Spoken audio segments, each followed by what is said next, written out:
MK, and I am back with another Mixed Media Mayhem recipe for you guys today. I am also following along with Follow a Sketch February from State Goddess here on YouTube. So some of the supplies that I picked out today, because we are not allowed to use any pattern paper, I picked out the Spectrum Sherbert die cut pieces because they've got some really cool large photo mat-ish pieces to them, and technically they're not pattern paper, so go me. I also have some of these Tidal Wave rub-on sheets that I plan on using. I think I was going to use these stripes right here. So I'm not really sure if I'm going to use any more, but that's the plan. And because of the photos that I'm using, I brought in these palettes, rub-on transfers, because I am going to be doing a layout about, not really Bob Ross, but these really cool candies that we found in a candy store in Virginia City. So got that. I think I'm going to use this Fantastic, but there's also this Yes Please. It doesn't really make any sense, but I'm not really sure which one I'm going to use depending on the space I need to fill up. So I'm going to start with a blank canvas because the part of the recipe is to paint a messy ink background. And then the other one, other than no pattern paper, is a stencil. So on top of my white cardstock, I've got some Mintay paint in Bear and in Sand.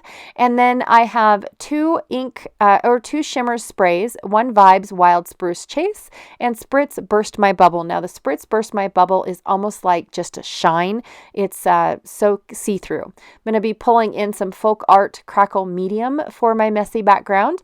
And then this Inklings Spotlight White is brand new to my stash, so it has not made its way to my palette yet. On top of that, I've got Creamy's Sage It Ain't So, Inklings in Green Goddess, Creamy's Pining For You, Shimmer's Key Lime, Creamy's Let Us Get Together, I love that color, and Shimmer's Rita on the Rocks. I love all these greens, you guys. Oh, they were the first colors that I had to have in my collection, is all the greens. Brought out my fan brush, and then this brown paint that was left over from a class that I took. I have this wide foam sponge, and then this is the stamp that I will be stamping with for my messy ink background. So I thought there was the name on it, and I don't know where it's at. Oh, it's at the top. Sometimes I don't even know my own supplies. Anyways, going to go ahead and get started. Now, I did fast forward this quite a bit because I wanted to leave the entire process. Now, one of the things that Bob Ross always says to do is keep your canvas wet. So he always preps his canvas with some sort of medium on top, so that way his oil paintings can move and spread and do all that other stuff. So I went ahead and I used this Crackle medium for my my liquid canvas, but however, I'm not going to be using any oil paintings. I'm going to be using watercolor and chalk paint. So it's going to be quite different. But one of the things that I do vividly remember, other than his happy trees, is this wood grain technique that he shared with us. I can't even remember when, but it was really cool. He painted an entire wood grain background before he started adding this gorgeous scenery photo on top, or painting on top. And so I wanted, in my own style, to represent that wood grain paneling that he used. So I'm going to paint my entire background with these three browns. Now, one of the things that he also does is he gets 2 to 3 different colors. Now, normally it's blue, green, and yellow, and gets a brown out of that. But I'm using just 3 browns because my brain can't function like his. And he puts all 3 of them together and then takes his paintbrush and mixies by dabbing it, going across his paintbrush, flipping it, and going it across again. And that's how he gets that blend, which I thought was pretty cool. So then the next thing I'm going to do, thanks to the Crackle medium, is I'm going to stamp my background, and it's going to actually pick up all the paint. So I had to stamp it, wipe it off, stamp it, wipe it off. And that is how I got my wood grain background. Now I'm going to work on my happy trees. Now they are not as happy as Bob Ross's trees, let me tell you that much. But I do enjoy painting them. So I'm just going to take my fan brush and do a whole bunch of lines using this Spotlight White in shimmers. Now this is going to give me that in the background look for trees. It's going to give me the shadowy effect for the trees, making it look like I've got a full forest going on here. And one of the things I absolutely loved about Bob Ross is he sits there and he talks about his painting. He's like, you know, I want this in my land. This is my world. I want to paint my world, and I want to put this where I want it, and I want a path that goes to nowhere, and I want, you know, and it's okay if you know, nobody understands. It only has to make sense to you. And so I just kept thinking that the whole time that I was painting this. Now, my view of this painting is very shimmery because I'm using Shimmers paints. So I definitely did not get to see whether or not it looks good in your view or not. I just kept painting. I just wanted those scallop lines from the sketch to be my happy little trees. And so I'm going to paint an entire forest along the cross of my page because it's a nod to Bob Ross, right? So I'm using Pining for You because I love this green. It still is my very first green that I ever purchased from Shimmers. And I have to say, I love it. I love that it stays its green color. It doesn't have a whole lot of shine to it. It is just a gorgeous green color.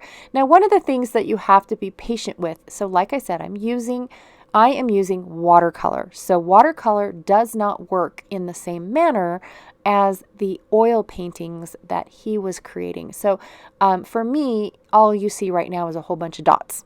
That's it. So my trees don't really start forming yet until I start adding. So this one here is Sage It Ain't So. And I moved on from my fan brush to just my square brush. And this brush is going to allow me to put a lot more paint down and make those trees actually come alive and happen. But I wanted that dark in the background so that way it looked like I had trees behind other trees, or also too, I wanted that blending effect because I went straight from one color to the next. So now I'm getting that blended effect because Sage It Ain't So has not had the chance to apply itself to, you know, to dry on this background. And another thing that Bob Ross always says is that a thin paint sticks better to a heavy paint. And so that's why I chose the chalk paint in my background, because I wanted my watercolor to stick up and stay dominant. I wanted it to stay in the front instead of soaking into the back of my background. So now I'm going to add, this is the Read It on the Rocks, and I'm just adding some highlights. And Bob Ross always says, decide where your sun is shining. And so when you shine it, you know, pick a side. Pick a side so that way you know which side your sun is shining on. Today, you know, did it rise in the east? Did it rise in the west? It's your world. It can rise wherever you want it to rise. And so I picked on the right side for mine. And then I'm just trying to see it. So that wasn't meant for you guys to actually see what it was that I was painting. It was meant for me to see if I could tell that they were trees in the video, because every time I kept looking up, I was like, oh, it just looks like a shiny mess. I love it though. So now I'm adding my branches. I'm giving the trees trunks. And so I'm using the Bear color in the Mintay and just quickly using my fan brush to bring in all of those. And I'm just wiping my brush on my rag. I do have a pot of water going on, but I'm just wiping it off. Now I am using Let Us Get Together because the highlights just weren't high enough for me. So I'm adding a little bit more of that highlight on that side of the tree that I'm looking for. And I'm just using the corner of my square brush. I don't want too much, but I don't want not enough either. I don't want it to be a wasted effort. And eventually trees do end up forming. Now, I did do a little bit too many trees. If I would have kept a few out, then the forest definitely would have showed up a little bit better, but I'm happy with the way that it looks. It's a messy painted background. I added these still photos in so that way you didn't see me constantly keep trying to twist it and move it and see whether or not I could see the trees in the camera. It doesn't matter. The video, the the photo picked it up. So that was why I put those still shots in there instead of me trying to, see whether or not I could see it.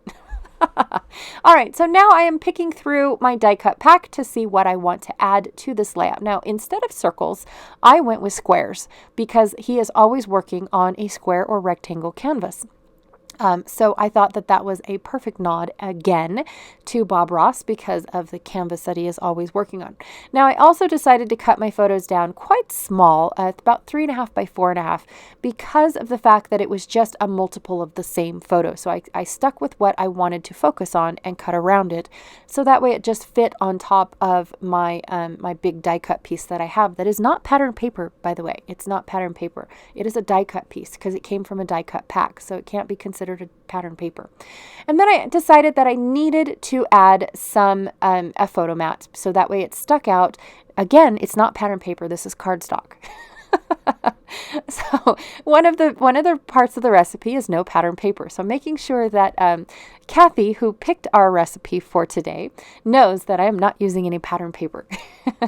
So I also picked out a whole bunch of words that says brings us happiness and happy and happiness and you bring the smiles, all that stuff, because he really did share his joy of painting with the world. It was pretty fascinating. And I know that this is just pictures of candies, you guys.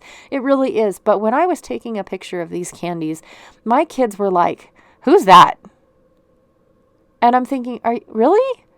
You guys take art class and your teacher doesn't talk about Bob Ross? And then my daughter comes up and she goes, "My teacher was Bob Ross. I didn't know that that's who that was. Oh my gosh, she was Bob Ross for Halloween." And so it's like, "Oh, well, so you know who he is?" And she goes, "No, I don't know who he is. But there he is." And it's like, oh my gosh, you guys, are you serious? So of course, on our way home from this trip back to Grandma's house, we looked up Bob Ross and we watched a few of his paintings and all that stuff. And I have to tell you guys, now my kids watch him. They look up his videos and they watch him because they did enjoy the way he explained his painting and how free and carefree it was. It was just awesome. And he goes, "Mom, is that where you got your saying happy accidents?" Because he says that out awful lot too. And I says, "I don't really know if that's where I got it because I didn't watch him as a kid. We didn't have TV when I was a kid. We were outside kids. We buried stuff in the backyard. Well, I'm not going to talk about that. Anyways, so I decided for my stitching in the large frame that is also on the sketch, I'm going to use these stripes. I didn't know what else I was going to use them for. And what I'm doing is I'm building up my stitching by putting one down and in no particular order whatsoever. I'm applying one and I have to do a little bit of rub on after I pull the transfer off just to make sure that it sticks to this very thick paint that I have. But then I line up the lines of the next one. So that way it looks like almost a gradient effect with the stripes. And so I got this really thick border going on, but I really do like how they all match up and they all line up and get to be super uber thick. I like that a lot. So I'm just going to go ahead and continue around and I keep bringing back in my photo cluster that I pre-built because I want to make sure that I get enough, the square that I'm looking for, but I don't want to put it too far away. And I don't want it to put it too close to where you can't even see it. So that's why I keep bringing my my photo cluster back in, or my photos back in. All right. And then the last one I'm going to do is over here on the side. Now on the side, it's clearly too tall for me to touch from corner to corner. So what I'm going to do is I'm going to start with one. And I always start with the largest one, which seems to have a little a blob of like a paint splotch or something. So I'm going to start with the largest one, and then my second one I'm going to put closer down to the bottom so it looks like it is touching. It's not quite touching, but it looks like it is. And then the last one I'm going to put up at the top, so that way, again, it brings in the corners and it makes it look like I have a complete square. Now, I didn't do that with the other side because of the photo cluster is actually going to be covering it up, and it's quite a waste of a rub-on if you can't really see it behind the photo cluster. Okay, adding my photo cluster down, and I love it. I do rub my I rub my layout on the edge of my desk, so that way I can flatten it out a little bit.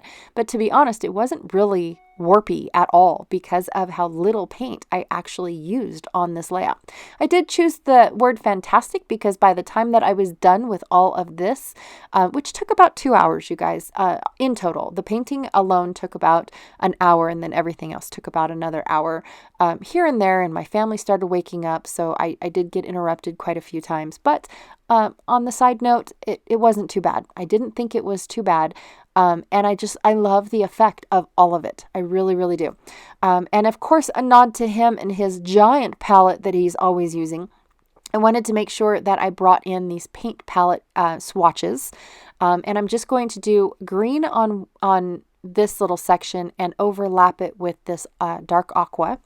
So that way it looks like he's mixing his paint. And then I'm going to do another section of it over on the left side, just to bring something over to the left and not everything centered into the layout. I do have to add adhesive because my paint does have a lot of highs and lows in it because I took out some of that paint with the stamp. So I do have to take liquid adhesive and put my sticker down, or my title down. And here's where I just add a little bit, you guys. I'm not adding a whole lot. I just wanted some interest somewhere else on the layout other than right in the middle. I've got a lot going on in the middle, and so I just wanted to add just a hair into that. That's the only reason. Yep. And that is my layout, you guys. I had so much fun making this. And of course, I was watching his videos as I was doing it, and I completely forgot how relaxing he was. How I knew about Bob Ross or even knew his name was because I had a friend, and her mother loved watching Bob Ross, and she would sit there in the afternoons after we got home from school, and I would go to her house after school, and she would actually be painting along with him, and I always thought it was a class that she was taking, especially with how slow and soothing he talked and how encouraging he was and all that stuff. And it was just fascinating. And my friend was always like, boring, let's go. And it's like, well, I really wanted to watch him. And she's the only one that I knew had a TV back in the day. So, well, back for my friends. I'll have to tell you that story later. But the last thing that I did add was my vibes in Wild Spruce Chase. But I did also add a little bit from that. Now I forgot what it was called, the clear one, because I just wanted a shine down below the photos as opposed to just on all the trees. And I did do quite a bit of slow motion showing off the trees because to me it just looked too shiny, like you couldn't even see that they were trees. But then the more that I kept twisting and turning and showing you guys all of the different angles, you could definitely see that all the trees are present and available. So I really had fun with this, in all honesty, you guys. And it was sketch inspired, honestly. How did I come up with that? Plus a recipe that went with it that told me I could use this and I couldn't use that and all that other good jazz. So it was super fun. I really enjoyed and had fun just creating about this. And of course, having the time to watch Bob Ross and create this layout, and it was just fun. So anyways, thank you so much for hanging out with me today. I truly appreciate it, and I will check y'all later. Bye.